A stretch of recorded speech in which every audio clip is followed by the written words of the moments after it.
গত 22 এপ্রিল আমরা দেখতে পেয়েছি যে কাশ্মীরের পেহেলগামে পাকিস্তানের কিছু আতঙ্কবাদীরা ধর্মের ভিত্তিতে হিন্দু না মুসলিম জিজ্ঞেস করে আমাদের ভারতবর্ষের কিছু নাগরিকদেরকে হত্যা করেছিল। আমাদের ভারতবর্ষের কিছু নারীদের স্মৃতির সিঁদুর কেড়ে নিয়েছিল সেই আতঙ্কবাদীরা। তার পরিপ্রেক্ষিতে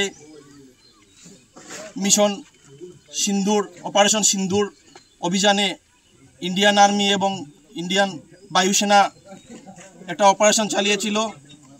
সেই অপারেশনের দ্বারা আমাদের মায়েদের যাদের সিঁদুর, মা বোনদের যাদের সিঁদুর কেড়ে নিয়েছিল, সেই সিঁদুরের জবাব আমরা বোম দিয়ে সেখানে আতঙ্কবাদীদের উড়িয়ে দেওয়া হয়েছে। সেখানে অনেক পাকিস্তানি আতঙ্কবাদীরা সেখানে মারা গিয়েছে সেই অপারেশনের জন্য আমরা ভারতীয় জনতা যুব মোর্চা এবং ভারতীয় জনতা পার্টির সকল কার্যকর্তারা মিলে আজকে বিজয় মিছিল করেছি।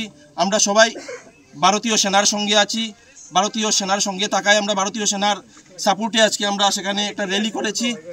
সেই র্যালি থেকে আমি একটা কথাই বলতে চাই যে আমরা পাকিস্তানকে আমরা কোনো অবস্থায় ছেড়ে দেব না। আমরা পাকিস্তানের সঙ্গে যুদ্ধ চাই, যাতে পাকিস্তানকে গুড়িয়ে দেওয়া হয়, কেননা পাকিস্তান বারবার সেই ধরনের আতঙ্কবাদী হামলা আমাদের ভারতবর্ষে করে থাকে। তার প্রতিবাদে আমরা আজকে এখানে জড়ো হয়েছি। আমি একটা কথা বলবো যে মাগো, আমরা তোমার শান্তিপ্রিয় শান্ত ছেলে, কিন্তু সময় হলে অস্ত্র হাতে ধরতে জানি। ও মা, তোমার ভয় নেই, আমরা প্রতিবাদ করতে জানি। আমি আবারও ভারতীয় জনতা যুব মোর্চা এবং ভারতীয় জনতা পার্টি রামকৃষ্ণনগর এবং বৈরমনগর মণ্ডলের পক্ষ থেকে আমি ভারতীয় বায়ুসেনা এবং ভারতীয় সেনাদেরকে ধন্যবাদ জানাই। ওনাদের বীরত্বকে আমি স্যালুট দেই।